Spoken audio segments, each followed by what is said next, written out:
Բարև ձեզ Ֆակտոր TV հյուրը ազգային ժողովի Հայաստան խմբակցության պատգամավոր Քրիստինե Վարդանյանն է, ողջույն։ Բարև ձեզ։ Շնորհակալ եմ Ֆակտոր TV գալու համար։ Ձեր խմբակցությունը դատապարտել է Սամվել Կարապետյանի առնչվող ընդհանրապես այս process-ը, քրեական գործը եւ ենթադրում եմ նաեւ արդեն կալանքի որոշումը դատարանի դուք կքննադատեք, հաշվի առդարեք համարում Նիկոլ Փաշինյանի կողմից ինչու։ Կարծում եմ պարզ հաջորդականությունը զուտ դեպքերի, որևէ մեկի մոտ ով ԿՊ-ի հետ կապ չունի, կասկածել չի թողում։ Եկեք հակառակ տեսակետից նայենք, ինչ անենք, լրիվ պատահական էր արդյոք, որ հեծի ազգայնացման մասին խոսակցություն գնաց այն բանից հետո, երբ Սամվել Կարապետյանը հայտարարեց, որ հայ առաքելական եկեղեցու կողքին է եւ մասնակցելու է նրա պաշտպանությանը։ Այս ինչ հայտարարություն էր, որ այսպիսի արձագանքի առարժանացավ։ Հետո պարզվեց, որ պատրաստում էր հեղաշրջում պետական, հա, այդ մարդը, հեծի դեպքում ասացին մի ամիս առաջվանից մենք նախապատրաստել ենք օրինագիծ, լավ, Փաշինյանն ասաց Տաշիր պիցայի համար ինչ էին արել։ Տաշիր պիցան էլ սրնդի անվտանգության տեսչությունը մեկ ամիս առաջ էր ստացել հրահանգ ստուգելու, հենց 3 ստուգեցին, այսինքն այս ինչ էր պատահականություն է սա ամենը, կարծում խնդիրը այն է, որ տեսեք մենք 7 տարի այս գործելավոճի հետ առնչվել ենք։ Ես հասկանում եմ, որ երբ ընդդիմության շատ նիմադիր դեմքերի նկատմամբ էր այս գործելավոճը, դա գուցե այդքան ակնառու չէր կամ տեղեր թողում դե լավ, ինչ որ առիթ տվել են եւ համեմատած նախորդ տարիների գոնե ջանք էր գործադրվում քողարկելու ժողովրդավարական շղարշի տակ էս ամենը իրավական գործընթացի տակ, այսինքն ջանք էր խնայվում էս ամեն ինչի։ Ես ազգային ժողովի դահլիճում եմ եղել, երբ տեսել եմ Նիկոլ Փաշինյանը, որ կարդում է կամ լսում է Սամվել Կարապետյանի հայտարարությունը։ Ես դա տեսել եմ, հասկանում եք, այն ինչ որ մամուլում տարածվում են, թե Փաշինյանը ինչպես է արձագանքում տարբեր դրվագներով ընդդիմադիրների գործողություններին, ես դա տեսել եմ իմ աչքերով։ Այսինքն մենք իմ առջև մի քիչ դեսնից ավելի հեռու հեռավորության վրա նստած է մարդ, ով ակնհայտորեն տեսնում է ինչ որ բան, որը իրեն սարսափելի դուր չի գալիս, հետո մենք տեսնում ենք ներվային ստեղնաշարով տեքստ հավաքող մարդու, մի րոպե հետո տեսնում ենք, որ Facebook-ում ստատուս է հայտնվում Փաշինյանի անունից այն բառապաշարով, որը որ հայտնվել է, մի րոպե հետո դա նորից նմանատիպ ստատուս, 2 րոպե անց Փաշինյանը իր մոտ է կանչում, այս ամենը դահլիճում Հայկ Կոնջորյանին ցույց տալով հեռախոսում ինչ որ բան, պահանջում է, որ անդրադառնան թեմային։ Հիմա սա քաղաքական հետապնդում է, թե հետապնդում չի, ես եմ հարցնում։ Շատ լավ, Տիկին Վարդանյան, անժխտելի է, որ պարոն Կարապետյանը Հայաստանում ունի բիզնես գործունեություն է ծավալել, աշխատատեղեր է ապահովել, բարերարությամբ է զբաղվել, բայց այդքանով հանդերձ չեք կարծում, որ լինելով Ռուսաստանի Դաշնության քաղաքացի, նա պետք է մի փոքր այսպես զգուշ Հայաստանի ներքաղաքական հարցերի մեկնաբանմամբ զբաղվի, առավել եւս ասում է ես մասնակցելու եմ, ինչքան էլ լինի հայ գործարար եւ այլն, ամեն դեպքում օտար երկրի քաղաքացի է, այստեղ խնդիր չէր առաջանա կարծում եք։ Ես հարցնում եմ 7 միլիոն սփյուռք ունեցող ազգը, որը նաեւ սփյուռքն է համարում իր ուժի ռեսուրսի աղբյուր, համարում ենք թե չենք համարում։ Եթե համարում ենք, որ այդ հայերը, ովքեր կարող են նաև Հայաստանի քաղաքացի չլինել, ինչ Սամվել Կարապետյանի դեպքում երկքաղաքացի է, կարող են տեսակետ ունենալ, թե չէ, դուք ասում եք ներքաղաքական հարց, իսկ հայ առաքելական եկեղեցու մասին տեսակետ կարող են ունենալ, թե չէ։ Ի վերջո, եթե հայ մեծահարուստները եւ ազդեցիկ անհատները չեն կարող կամ պիտի չունենան, ով պիտի ունենա։ Այս ազգի էլիտան, էլիտա ասվածը դասակարգային իմաստով չէ, ովքեր կարող են ավելի շատ պատասխանատվություն ստանձնել եւ կարող են ուղղորդել, կարող են ավելի շատ տեղեկատվություն ունենալ եւ ավելի վերլուծական կարողություններ ունենալ։ Ի վերջո պատասխանատվություն ունի թե չէ, եթե իմ անձնական տեսակետն եք հարցնում, ոչ թե կարող է, այլ պարտավոր է։ Եվ Ռուսաստան քաղաքացի լինելը չի խանգարում կամ քանի միլիոն հայ կա, որ երկքաղաքացիներ են։ Բայց դուք ճիշտ եք, տեսեք, տեսակետը արտահայտելը մի ուրիշ բան է, երբ որ արդեն քաղաքական process-ի մասնակցության հայտ է ներկայացվում։ Ինչ քաղաքական process, հայ առաքելական եկեղեցու նկատմամբ։ Խոստովանենք դա քաղաքական process է։ Փաշինյանը այնպես չի, որ նոր հիշեց, որ քրիստոնյա է եւ այլն էլ, եկեք մի քիչ ավելի պարզեցնենք, հա, ակնհայտ է քաղաքական մոտիվները։ Շատ լավ, ուղիղ պատասխան։ Եվ երբ որ պարոն Կարապետյանը ասում է մենք կմասնակցենք եւ կկասեցնենք, դա էլ քաղաքական հակազդում է ըստ էության։ Հոգեվոր դաշտում չէր էլի նրանց բանավեճը։ Դա նաեւ իմ պնդումն է, այսինքն եթե քաղաքական այդ առումով, չգիտեմ որքան ներքաղաքականի մասին է, այսինքն դուք սկզբից հարցը ձևակերպեցիք ներքաղաքական, ես ասում եմ, այո, եկեղեցու նկատմամբ ընդհանրում է քաղաքական արշավ, այդ թվում ես պնդում եմ, որ դա պայմանավորված է Հայաստան-Ադրբեջան բանակցություններով եւ այն համաձայնեցված կետով այդ փաստաթղթի, որտեղ կողմերը պայմանավորվում են երկրի ներսում պայքար իրականացնել այսպես կոչված խաղաղության օրակարգի դեմ գործող ուժերի նկատմամբ, ապակառուցողական ուժերի նկատմամբ, Ադրբեջանի համար այդ ուժերի առաջին շարքում է առաքելական եկեղեցին։ Ես նույն կերպ պատահականություն չեմ կարող համարել Փաշիզադեի եւ Փաշինյանի զուգահեռ նույնաբովանդակ հայտարարությունները, եթե սա է քաղաքական ձևակերպումը, այո, սա քաղաքական արշավ է եւ իմ շատ ուղիղ պատասխանը ես ակնկալում եմ, որ այդ քաղաքական արշավին հակազդեցություն կունենան աշխարհի բոլոր ծայրերում Ավստրալիայից մինչև ԱՄՆ ապրող հայերը, եթե կամ երկքաղաքացի են կապ չունի, կամ անգամ Հայաստանի քաղաքացիություն չունեն, որովհետեւ մենք մի կառույց ունենք, վեհապարի տիտղոսը ինչպես է։ Տեսեք, բայց ամեն դեպքում հետեւյալն է, նույնիսկ երկքաղաքացի լինելով, ես ստանձնում եմ, ինչպես Հայաստանի Հանրապետության շահերը սպասարկել, հանուն նրա գործել եւ այլն։ Այնպես էլ օրինակ Ֆրանսիայի, ԱՄՆ-ի կամ Հնդկաստանի կամ Ռուսաստանի, հա, այսինքն միայն հանուն Հայաստանի Հանրապետության չեմ ես գործում։ Այստեղ մտահոգություն չի կարող լինել, որ պարոն Կարապետյան լինելով նաև Ռուսաստանի քաղաքացի այնտեղ ունենալով մեծ ֆինանսական կապիտալ, կարող է ուղղորդվել Ռուսաստանի իշխանությունների կողմից, կներեք, ավարտել դուք պատասխանեք։ Մանավանդ որ այս process-ն հետևեց Զախարովայի ըստ էության պաշտպանական հայտարարությունը, ես չգիտեմ դրանով նրանք պարոն Կարապետյանին օգնեցին թե վնասեցին անկեղծ ասած, Սոլովյովի համարյա հայհոյանքները Փաշինյանի հասցեն Թուրքոլ եւ այլն անվանելով, այստեղ չի կարող լինել տպավորություն, որ ուղղորդում են այնտեղից կամ աջակցում են։ Պատահական չի, որ վեհապարի տիտղոսը ամենայն հայոց վեհապար է, մի տիտղոս ունենք այդպես, այսինքն բոլոր հայերի, հայրաքելական եկեղեցին Ռուսաստանում գործում է, թե չէ, եւ միայն Ռուսաստանը չէ, մենք հիմա Ռուսաստանի ֆակտորն ենք շեշտադրում, գաղափարական է մոտեցումը, կամ մենք Սփյուռքի մեր բոլոր հայրենակիցներին դիտարկում ենք որպես պոտենցիալ գործակալներ եւ ասում ենք մեկը Մոսադի գործակալ է, ես Երուսաղեմահայ ծանոթներ ունեմ, ընկերներ ունեմ, Ամերիկայում բնակվող ծանոթներ ունեմ, ասում ենք կամ FBI-ի պոտենցիալ գործակալներ կամ ազդեցության նույնը Ռուսաստանի դեպքում, կամ այսպես ենք դիտարկում մեր ուժի աղբյուրներից մեկը, կամ հասկանալով, որ մենք նաեւ մեր ազգային առանձնահատկություններից է Սփյուռք ունենալը, դա ազգային ողբերգության արդյունքում ձևավորված կայացած փաստ է, բայց նաեւ մեր ազգային առանձնահատկություններից է եւ մենք այդտեղ այո հնարավոր վնասները չեզոքացնելով, բայց դա մեր ուժի աղբյուրներից է։ Հիմա այս դեպքում կարող է արդյոք որևէ այլ ազդեցություն լինել։ Մարդու ազդեցությունների եւ նպատակների մասին իր գործերից ավելին որևէ բան չի խոսում։ Հիմա Սամվել Կարապետյանի դեպքում կոնկրետ մենք գործ ունենք նվիրյալ հայի ու ազգասեր հայի հետ, թե չէ, իմ պատասխանը միանշանակ է։ Դուք արձագանքներ նշեցիք, ես էլ չգիտեմ դրանցից որը, այսինքն հանրային Հայաստանում հանրային դրամատրությունների չեմ կարողանա պնդում անել, բայց այստեղ ես այդ եմ ուզում հարցնել։ Մենք խոսում ենք աշխարհում ամենաազդեցիկ հայերից մեկի մասին, որը ունի ենթադրաբար տարբեր շրջանակներ։ Հիմա մեզնից ո՞ր մեկը կարող է այդ շրջանակին ասել ինչ ձևով արձագանքի կամ արձագանքի թե չէ։ Այս է հարցը։ Հիմա այսինքն մենք պիտի իրավական այս գործընթացի մասին դատենք, թե ինչպես որևէ մեկի պաշտպանը հայոյանքով արձագանքեց կամ չարձագանքեց։ Ես վատ եմ ընկալում Հայաստանի Հանրապետության նկատմամբ արտաքինից ցանկացած վիրավորական արտահայտություն, դա ինձ համար է Օրինակ որ Փաշինյանին Թուրքոլ էր ասում բանը Սոլովյովը, դուք վիրավորվում եք թե համաձայնեք այդ։ Այդպեսի բան է Թուրքոլ էր ասում ռուսերեն։ Փաշինյանի նկատմամբ ես Դուք եք թուրք ասում, նա էլ ստացվում է։ Դե Թուրքը հիմա այստեղ բան է, ես համոզված եմ, որ այն ինչ իրականացնում է Նիկոլ Փաշինյանը, դա իմ համոզումն է, ես կարծում եմ, որ իշխանապահությունից հետո դա դրա իրավական ապացույցները կլինեն, բխում է Ադրբեջանի եւ Թուրքիայի շահերից։ Այս տարածաշրջան դա եթե լիներ որևէ ղեկավար, այսինքն Ադրբեջանի պատկերացած որևէ ղեկավար, կաներ նույն քայլերը։ Դա իմ քաղաքական գնահատականն է Սալավիովից առաջ էլ, Սալավիովից հետո էլ, եթե Սալավիովը չտարել այդ գնահատականը։ Հիմա այդ ասենք արտաքին միջամտությունները ես պես վատ եմ վերաբերվում, հա։ Ես շատ ամաչում եմ ամեն անգամ, երբ ես շատ ամաչում եմ ամեն անգամ, ես սարսափելի վատ եմ զգում, երբ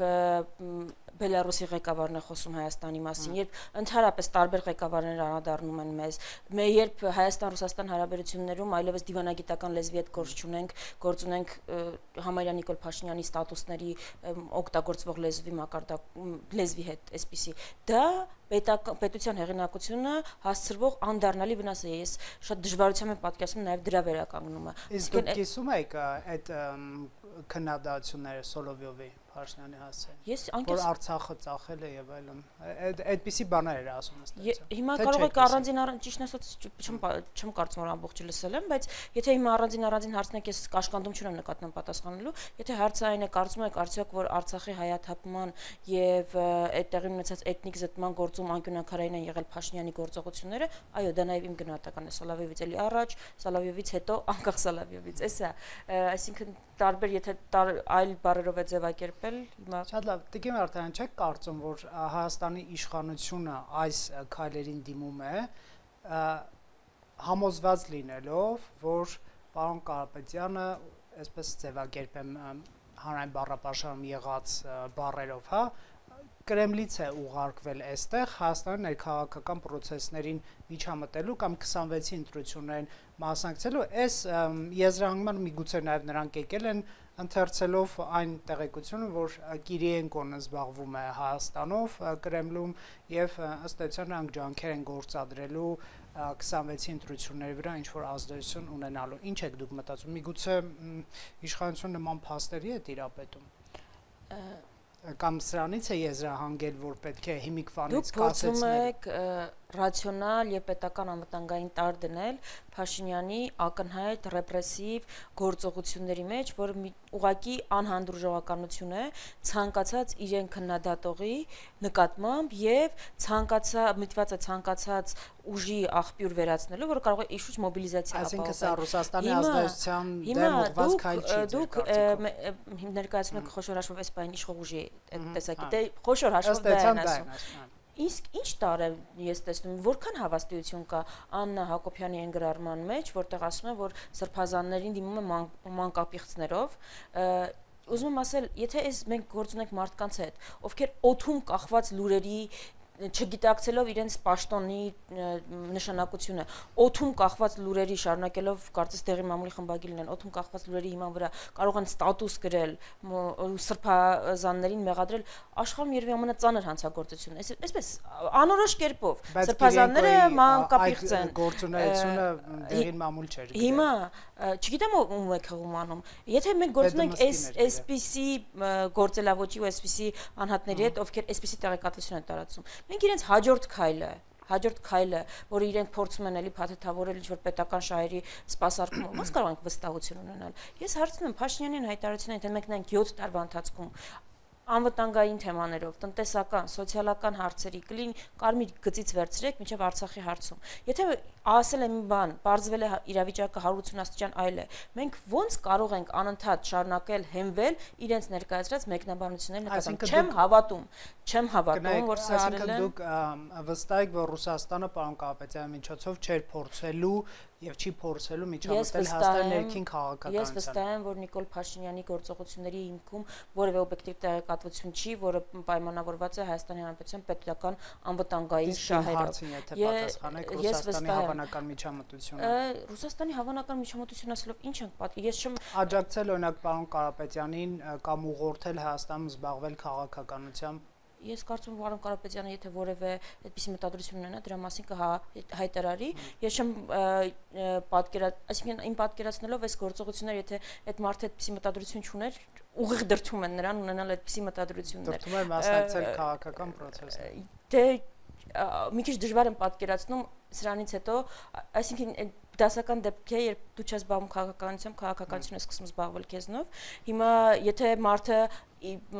այս ամենից հետո հայտ ներկայացնի, կստացվի, որ Ռուսաստանը փորձում էր միջամտել եւ այդպես ստացվեց, թե կստացվի, որ հանիրավի հարձակմանը ենթարկվել, հասկանալով, որ պաշտպանության միակ տարբերակը խոշոր հաշվով այն արժեքներին է, որի համար ինքը գործել է տարիներ շարունակ, դա Հայաստանում քաղաքական փոփոխություններ են, եթե այդպիսի հայտարարություն լինի, հիմա որը կլինի ճշմարտությունը։ Ես այսպես ավելի ամփոփ ձևակերպեմ, ես կարծում եմ, որ աշխարհի բոլոր ծայրերում ապրող հայերը իրավունք ունեն Հայաստանի խնդիրներով մտահոգված լինել եւ տեսակետ արտահայտել ու իրենց բնականաբար օրենքով սահմանված լիազորությունների շրջանակում մասնակցել գործընթացներին, որոնք իրենք համարում են խնդրահարույց։ Օրինակ Բաքվում ապրող հայեր կան, իհարկե դրանք իրենց այսպես հանդես չեն գալիս որպես հայ, շատերը ծածուկ են ապրում, իդեպ Հայաստանում էլ կան ադրբեջանցիներ, սա երևի գաղտնիք չի, ամեն բնակավայրում մարդիկ գիտեն, էլի։ Հիմա եթե նրանք գան Հայաստանում քաղաքականությամբ զբաղվեն, հայ են, Թուրքիայում ապրող հայերը, Ստամբուլի հայերը եւ այլն, դուք նույն կերպ ընդունելի կհամարեք նրանց քաղաքականությամբ զբաղվել։ Ես անկեղծ չգիտեմ Բաքվում ապրող որքան որ հայերի մասն եք խոսում, իմ տեղեկություններով եզակի են ու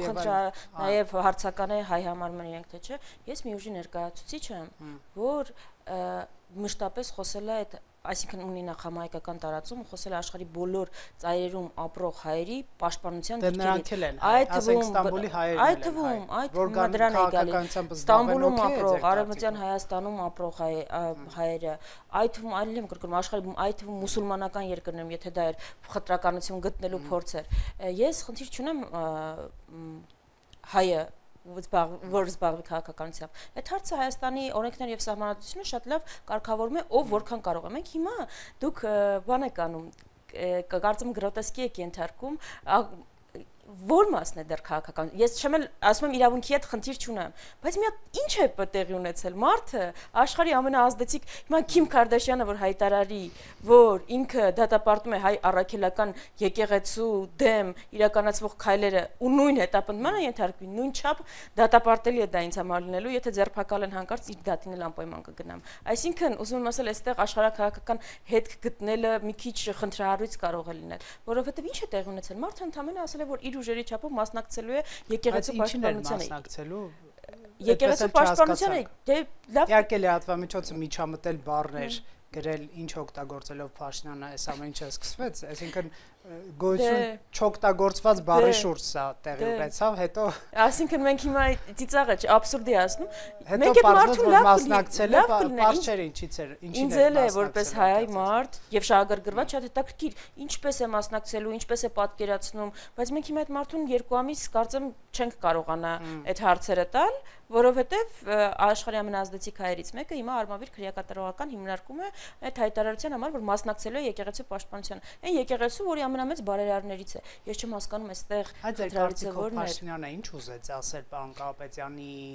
շուրջ այս process-ով։ Ես չափազանց վստահ եմ, այսօր ազգային ժողովի ելույթում եմ առիթ ունեցել ասելու սա վախի տարածման ամենաազդեցիկ գործիքներից մեկն է։ Սա ուղիղ ուղերձ են դրա մասին, որ եթե ես կարող եմ այսպիսի գործողություն իրականացնել աշխարհում շատ մեծ ազդեցություն ունեցող հայերից մեկի նկատմամբ, որ եթե ես կարող եմ իմ Facebook-յան էջում անդրադառնալ սրբազաններին ու վեհապարին այն բառապաշարով, որով որ անդրադառնում եմ, դուք հասարակ քաղաքացիներ, դուք Քրիստինե Վարդանյան, Պողոս Պողոսյան, Պետրոս Սարգսյան, պատկերացնում եք ձեր հետ ինչ կարող է տեղի ունենալ։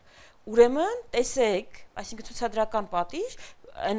նման ազդեցիկություն ունեցող մարդու նկատմամբ, որպեսզի լրացնի մնացածին։ Ես սա եմ տեսնում, ուղիղ ես Աննա Հակոբյանի իրար հերթ չտալով ստատուսների հիմքում եմ սա տեսնում։ Քանիսը հայ հասարակության մեջ ի վերջո անգամ այս պայմաններում կուզենա առավոտյան արթնանա եւ տեսնի, որ Աննա Հակոբյանի ստատուսների հերոսն է ինքը, այն բառապաշարով, որով որ այդ ստատուսները գրվում են։ Ինձ վիրավորողների բառապաշար են։ Դե բաները թողենք իրեն։ Բայց իրեն էլ են վիրավորում, եկեք ընդունենք։ Շատ վերջին բառերով ընդ որում։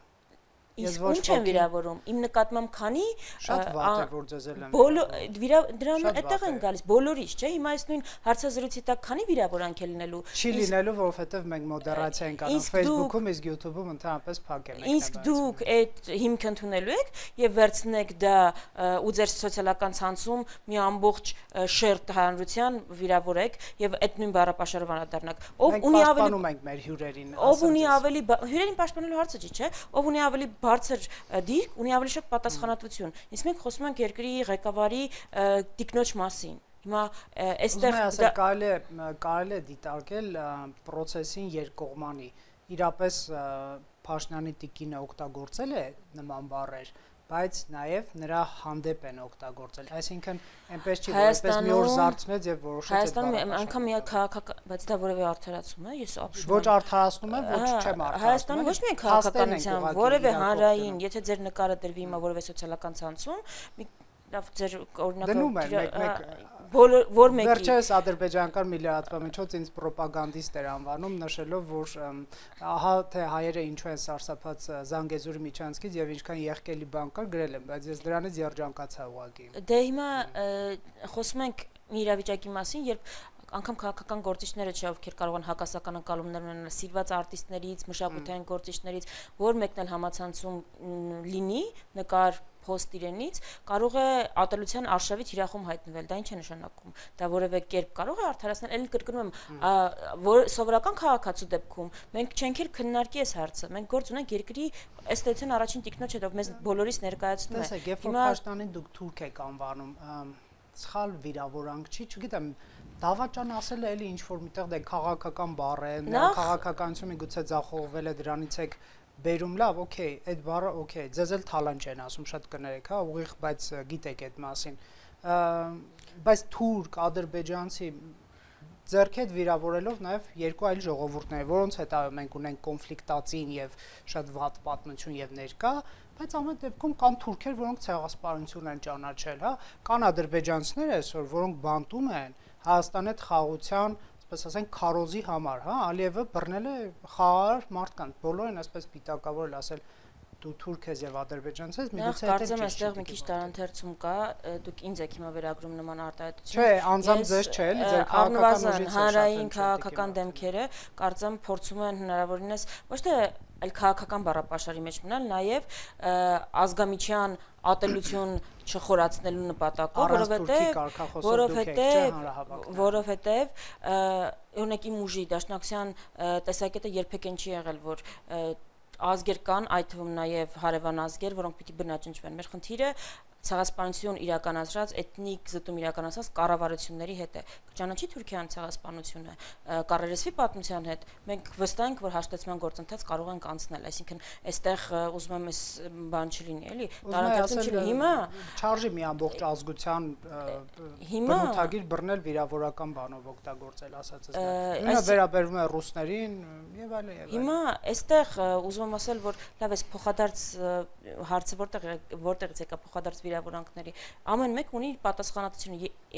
բոլորիս նկատմամբ այդ արշավները իրականացրել են, բայց Աննա Հակոբյանից բացի եւ Նիկոլ Փաշինյանից ոչ ոք չի վերցրել դա, չի դարձրել երկրի թիվ 1 օրակարգ հաշվի առնելով նաեւ լծակները, որ ունի, եւ նույն բառ, այսինքն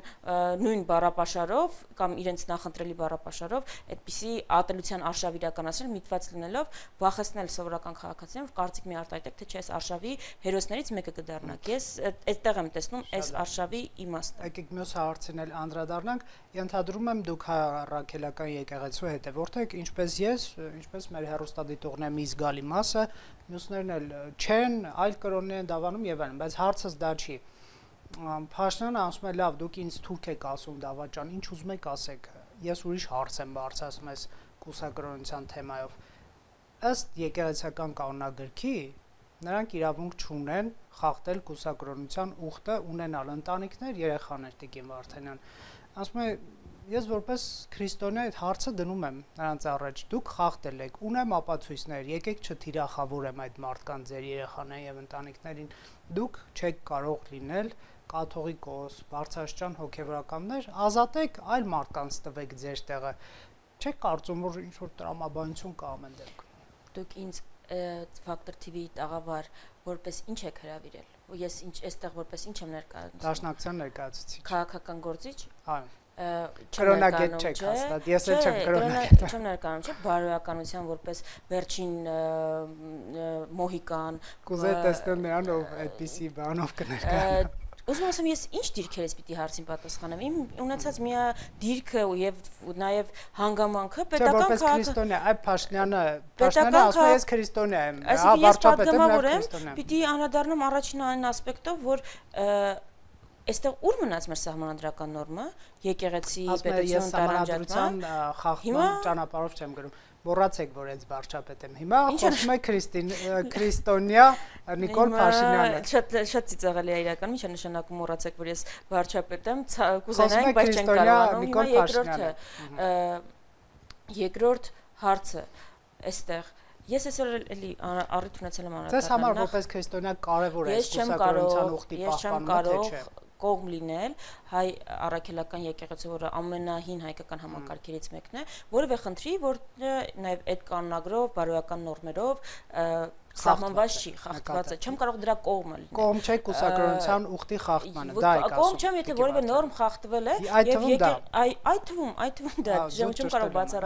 բացառություն անել այս նորմի խախտմանը կողմից։ Մենք իրար հետ համախոհ ենք Տիկին Վարդանյան, երկուսով եկեք պահանջենք կաթողիկոսի հրաժարականը։ Բայց այդ կառույցը հենց ես նաև այլ հայկական համակարգի ներկայացում եմ, ես գիտեմ, որ ամեն համակարգ ունի իր խնդիրները լուծելու իր նորմերը, կանոնակարգը։ Այսինքն ընդունեցիք, որ կա խնդիր եւ պետք է լուծել։ Ենթադրաբար ես էլի եմ ասում, այս հարցը ես երբեք չեմ անդրադարձել, որովհետեւ Գնայ, որովհետեւ եթե դուք հերքեք, ես կասեի ինչու եք հերքում, որովհետեւ իրենք չեն հերքում, էլի, ասածը դա։ Այս հարցը ինձ այս իրավիճակում նախ հարցը առաջնահերթություն չի անհանգստացրել եւ երկրորդը ես շատ հստակ եմ ուզում ասել, ես հայ առաքելական եկեղեցու ներկայացուցիչների բոլոր աստիճանների նկատմամբ խորին հարգանք չունեմ այն պատճառով, որ իրենք սրբեր են, որ իրենք որևէ մեղք չեն գործել, որովհետև չկա այդպիսի մարդ։ Ես խորին հարգանք ու պատկառանք ունեմ, որովհետև իրենք մեր պետականության պահապանների ինստիտուտն են իրականացնում եւ այո, արդեն հոգեվոր դաշտում ամեն մեկը ինչպես որ պատկերացնում է, որ եկեղեցուն որ պատկանում է, բայց որպես քաղաքական պետական գործիչ, որպես Հայաստանի Հանրապետության քաղաքացի ինձ հետաքրքրում է եւ ինձ համար առաջնահերթություն է այդ մարդիկ հայկական շահերի հետ իրենց հարաբերակցությունը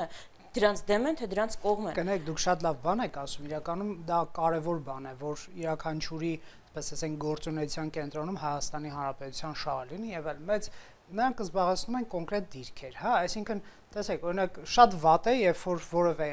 օրինակ ԿՊԱ-կան падգամավոր մանդատը վայր է դնում ու գնում է, ասենք ՍԴ կամ ինչ որ վերաքննիչ վճռաբեկ դատաներ, որովհետեւ եթե ես վաղը ինչ որ ԿՊԱ-կանի հետ հայտնում եմ այդ դատանում, գիտեմ որ կողքինից օկտին է կայացնելու վճիռ եւ կուզենամ չհայտնվել, որովհետեւ չունեմ վստահություն, հա։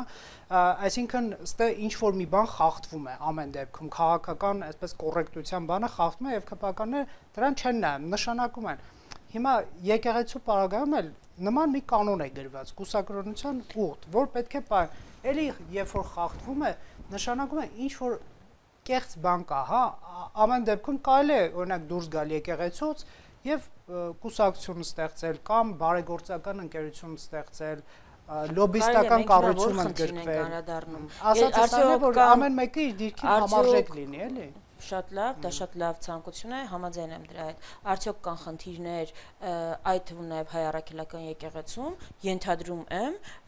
մասնագետը չեմ, ենթադրում եմ, որովհետև չգիտեմ համակարգ, հատկապես այդպիսի աշխարհագրական այդ ծավալների, որը խնդիր չունի, որովհետև ելի եմ կրկնում, ով 5 հոգանից կոլեկտիվ ղեկավարել է, կարող է պատկերացնել այդ մասշտաբի համակարգը ինչպիսի խնդիրներ կարող են ունենալ։ Միջև այս հայտարարությունները արդյոք այդ խնդիրները լուծվել են, այդ թվում նաև սահմանված եկեղեցու կանոնակարգով, այո, բազմաթիվ հոգևորականներ, այդ թվում նաև կուսակրոնության ուխտը խախտելու համար կարգալույծ են արվել, հեռացվել են հոտից։ Հիմա այս մենք ինչի ենք քննարկում։ Եվ երկրորդը, որ ասում եք տարբերություն այլ համախոհ են, շատ են հարցնում, լավ այլընտրանքը որն է, Փաշինյանի այլընտրանքը որն է, որևէ այլ ուժ ինչ կաներ, որն է պետական եւ ապապետական, ազգային եւ ապազգային ուժի տարբերությունը, դա հաճախ ծաղրվում է նաեւ։ Օրինակ ցանկացած ազգային ուժ նման պարագայում ինչ կաներ, եթե որևէ փաստ է հայտնվել, որը հետ հաշվի չնստելը հնարավոր չի։ Արդյոք Facebook-յան արշավ կնախաձեռներ, թե օգտվել բան անելով, ունենալով իր լծակները, ազդեցությունը եւ կենտրոնում ինստիտուտը չվնասելու առաջնահերթությունը կգործեր այլ կերպ։ Կարծում եք վարկաբեկում է եկեղեցուն։ Ես գիտեմ, ձևով մոտենալու։ Ես հասկանում եմ, որ մեր հասարակության մի մասը կարող է այս արշավից տպավորություն ունենալ, որ հայ առաքելական եկեղեցին աշխարհում միակ կառույցն է հոգևոր, որը կարող է խնդիրներ ունենալ, ոնց այդպես կլինի, բայց ես ասում եմ անընդհատ աշխարհի ամենահեղինակավոր, ամենատարածված, ամենաազդեցիկ հոգևոր կառույցները սարսափելի սկանդալների մեջ են հայտնվել։ Կաթոլիկ եկեղեցին, Վատիկանը, բողոքականները, կառավարությունները օրինակներ ունենք ինչպես են կառավարությունները հարաբերվել այդ սկանդալների հետ։ Երբեք որևէ կառավարության ղեկավարի իր ընտանիքի անդամի մտքով դուք չեք կարող ինձ օրինակ բերել, որ դա ուղեկցվել է անորոշ կերպով սրբազանները մանկապիղծ են տիպի գրառումներով հրապարակային հայտարարություններով։ Եկեղեցին եթե եկեղեցու ղեկավարին գնար բարեփոխումներ եւ տեսանելի ինչ որ քայլերի Փաշինյանի այս ստատուսները ապա լեգիտիմանային, որովհետեւ եկեղեցին ինքն ամբողջ Եթե 1700 տարի եկեղեցին դիմացել է, ուրեմն գնացել է բարեփոխումների։ Այլ հարց է, որ մենք մեր կյանքի ռիթմով, արագությամբ, երբեմն նաև մասը չլինելով այդ համակարգերի առջև ինչ որ խնդիրներ ենք դնում եւ պահանջում ենք մեր ուզած ձևով, ուզած արագությամբ գնալ բարեփոխումներից, հարցնում եմ, սա է արդյոք ես կուզենայի որ կատարյալ լինել հայ առաքելական եկեղեցին։ Այո, բայց ես դրանից առաջ կուզենայի որ իմ սահմանները անվտանգ լինեին, ես կարողանայի տարական անվտանգությունը պաշտպանել, սոցիալական խնդիրները լուծած լինեի։ Սա է հարցը։ Մենք հիմա ի վերջո ես այս հարցի պատասխանը չեմ կարողանում գտնել։ Որտեղից այս օրակարգը եւ ինչու այս օրակարգը եկավ եւ դարձավ մեր հանրային օրակարգի թիվ 1 խնդիր։ Արդյոք այս հարցներ, որ Հայաստանի Հանրապետության որևէ քաղաքացու խանգարում էր լավ ու անվտանգ ապրել, միանշանակ է ոչ։ Դրա համար հարցնում եմ, որտեղից այս օրակարգը հանրային դիսկուրսը։ Միգուցե Փաշինյանը բարձրաստիճան հոգևորականությանը համարում է ընդդիմության դաշնակից եւ 26-ի ընտրություններից առաջ այս process-ով փորձում է ձեզ զրկել քաղաքական դաշնակիցներից։ Հարցը ինքն էլ վկայում է, որ փաստորեն Փաշինյանը իր իշխանությունը պահելու տրամաբանությամբ է գործում։ Գիտեք, դուք ասում եք դաշնակից, ես չգիտեմ դաշնակից ասել։ Դե նաև տեսեք, օրինակ գաղափարական պարտադիր չի լինեն դաշնակցության անդամ։ Կարելի է նույն բաներն ասել եւ ըստ էության նույն թեզերը, նույն քննադատությունները անձանց եւ լինել։ Ես այս հարցին որքան էլ սկանդալային չի կարող եմ ասել այո, բայց այո թույլ տվեք բացատրել, որովհետեւ եթե մոտեցումը այո նկատում եք եկեղեցականն է ձեր դաշնակից լինելը։ Ոչ թե այդ եմ ասում, այսպես վերնագիր չդառնա, այլ Հայաստանում այո գծվել է գիծ եւ անցել է Ջրբաժան, ու այդ Ջրբաժանի մի կողմում փաստորեն Ադրբեջանի պահանջներին համահունչ գործողներ են, գործող իշխանության ղեկավարությամբ ու բայց ոչ միայն սատարող ուժերով, այլ քաղաքական կոալիցիայի անդամներով, այդ ուժի այս Ջրբաժանի մյուս կողմում շատ խայտաբղետ որևէ ձևով կառուցային առումով իրար հետ չկապված, բայց այո համախոհություն ունեցող հիմնական հարցերի շուրջ դերակատարներ են սկսած քաղաքական կուսակցությունից, մինչև այդ թվում նաև անկյունակարային հարցերով հայ առաքելական եկեղեցի։ Պատահական չի, որ նոյեմբերի 9-ից հետո Հայաստանում որքան կառույց եւ ինստիտուտ կար, պահանջել էր Փաշինյանի հրաժարականը։ Սա չար ընդդիմության խնդիրն է։ Չար ընդդիմությունը այնպես էր արել, որ այս կառույցները բոլորը տիրապետել էր։ Ոչ, որովհետեւ տեղի էր ունեցել մի բան, այսինքն հատվել էր մի կարմիր գիծ, որը չպիտի թողնեինք հատվել։ Դե Փաշինյանն էլ ասում է կուսակրոնության ուխտի խախտումն էլ իմ կարմիր գիծն է, որպես քրիստոնյա ես վիրավորվում եմ։ Փաշինյանին մենք չենք ընտրել մեր հոգևոր հովիվ։ Փաշինյանը աշխատավարձ է ստանում երկրի ղեկավարի, այսինքն կառավարության ղեկավարի պարտականությունը կատարելու համար, որի առաջնային խնդիրների մեջ հայ առաքելական եկեղեցու ղեկավար ընտրելու պարտականություն չկա։ Բայց համաձայն չեք, եթե իր հրաժարականը չպահանջեր կաթողիկոսը եւ ասենք Շիրակի թեմի առաջնորդը այդքան կոշտ չխոսեր եւ այլն, նա երբեք չեր հիշի այս կուսակրոնության թեման։ Այսինքն մենք ունենք նոր կետ օրենքով, որը եթե դու խոսում ես Փաշինյանի դեմ բառապաշարնել չգիտենք որն է համարվում կոշտ, որը չէ, պատրաստվի հետապնդումների։ Չէ, ասում եմ դուք իմ դաշտ եք մտնում, դուք իմ հրաժարականն եք պահանջում, ես էլ ձեր եմ։ Փաշինյանի գործողությունները հայլացնում է, էլի, դուք իմ հրաժարականն եք պահանջում, ես էլ ձեր։ Ընտանեկան կանտորայի, հայկական ժամանակի խմբագիր լինել, Փաշինյանի որոշումները ազդում են մեր բոլորի կյանքի վրա։ Դա է, որ ինքը կամ չի հասկանում, կամ հասկանալով փորձում է այդ ասպեկտը քողարկել։ Փաշինյանն է եւ ԿՊՆ է որոշում որպես ազգ եւ անհատներ մեր ճակատագիրը ու հիմա որ մեկս կարող ենք այդ ու նաեւ սրբազաններից պահանջել չարտահայտվել այդ հարցերով հո Փաշինյանին չեն ասել գալստուկդ դուրնես չի գալի փոխի թե չէ հրաժարական ենք պահանջում ազգային պետական հարցերի շուրջ դիրքորոշում են արտահայտել եթե ոչ 1700-ամյա կառույցի ներկայացուցիչները հայկական